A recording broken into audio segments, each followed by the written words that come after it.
Wie in hemelsnaam denk jij dat je bent? Ze zullen je uitlachen.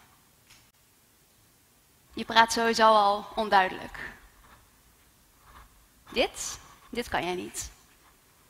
Hier ben jij veel te verlegen voor. Je kan niet eens fatsoenlijk wat schrijven.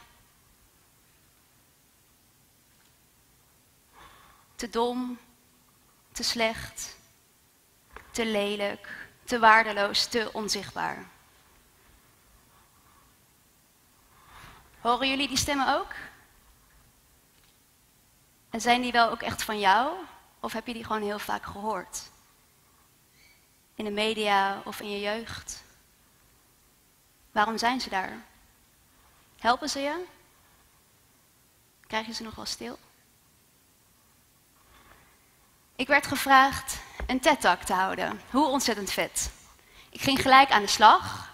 Pen en papier in de aanslag. Steekwoorden, moodboard naast me, let's go.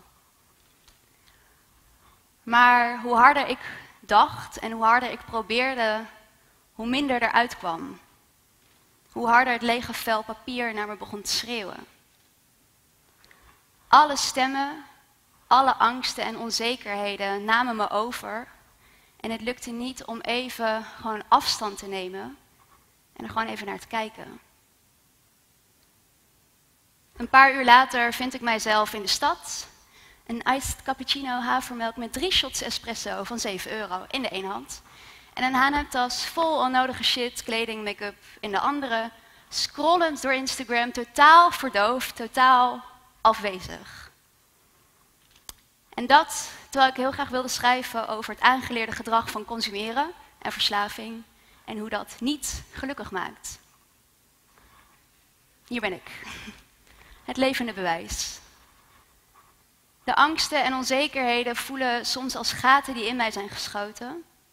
En in plaats van ze te helen, probeer ik ze te dichten met allemaal spullen die ik niet nodig heb. En die mij uiteindelijk niet gaan helpen.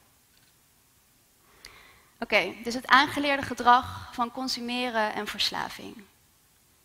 De meeste mensen denken bij het woord verslaving aan verdovende middelen, gokken, seksverslaving. Maar verslavingsdeskundige Gabor Mate, die omschrijft dit begrip veel breder en algemener.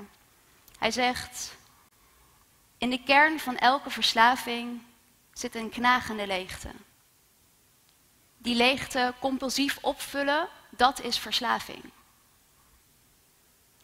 Maar doen we dat niet allemaal eigenlijk?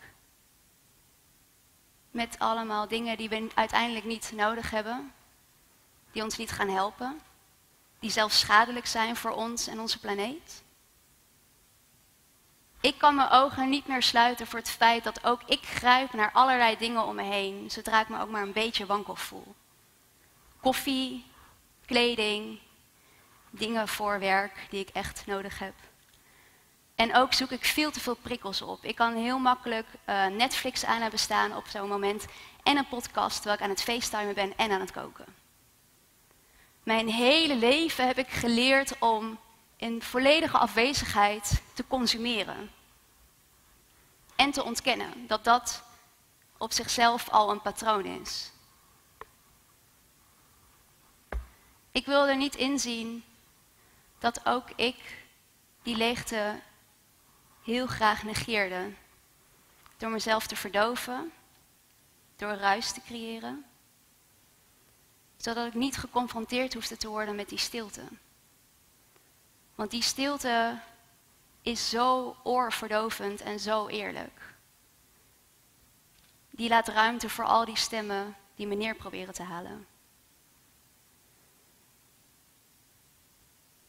Steeds meer luikjes gingen open en het irritante dan is eigenlijk dus dat je ze niet meer lekker dicht kan gooien. Dat alles in het licht staat. Ik kan niet meer terug naar het onbekende. Naar het bekende, juist. Oké, er zitten hier 300 mensen in de zaal, denk ik. Zoiets. Is dat ambitieus? Ik weet het niet. Fijn dat jullie er zijn, trouwens. Ik durf te zeggen dat iedereen in de zaal zich ergens bevindt op de schaal van verslaving, bewust of onbewust. Dus steek vooral je hand op als je jezelf herkent. Wie pakt er elk uur zijn telefoon?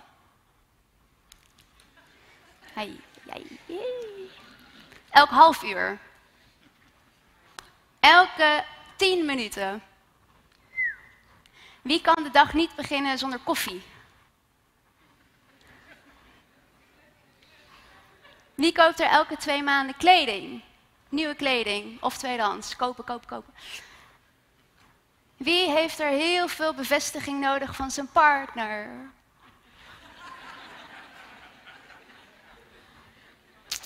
Wie is er constant aan het werk?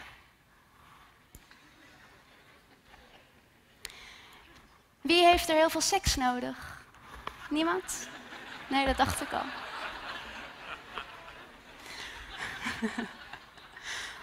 Wie wil er elke week op een podium staan, applaus ontvangen, maar is te verlegen om op feestjes te praten? Niemand? Oké.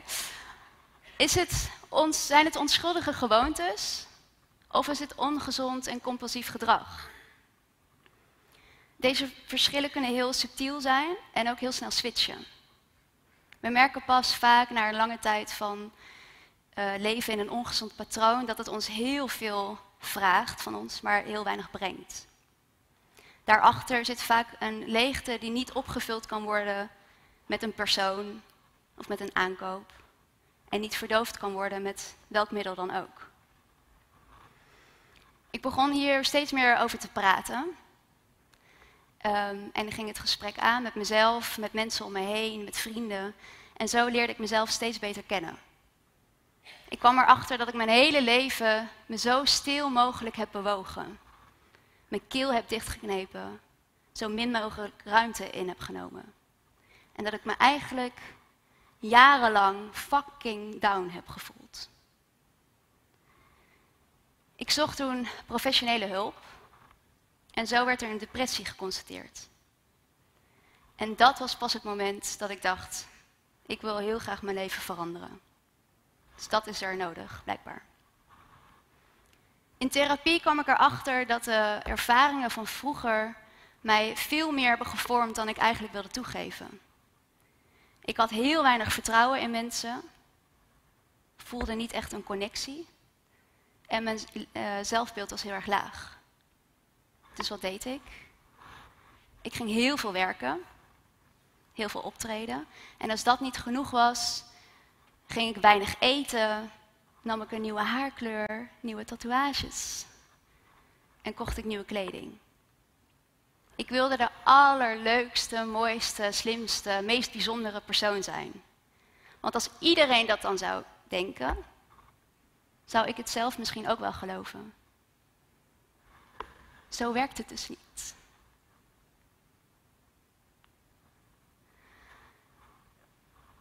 Steeds meer luikjes gingen door therapie open en het voelde bevrijdend om vrije keuzes te kunnen maken. En alles wat daarvoor nodig was, was gewoon even pauzeren voordat ik een keuze maakte. Even pauzeren voordat ik op iemand reageerde.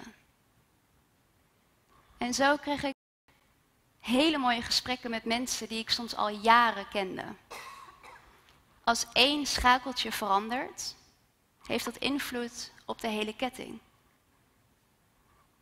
En waarom is dat belangrijk?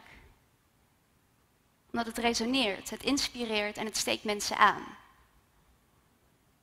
We weten allemaal wat er aan de hand is in de wereld, maar we lijken soms niet helemaal te beseffen dat we ook daadwerkelijk onderdeel zijn van de wereld.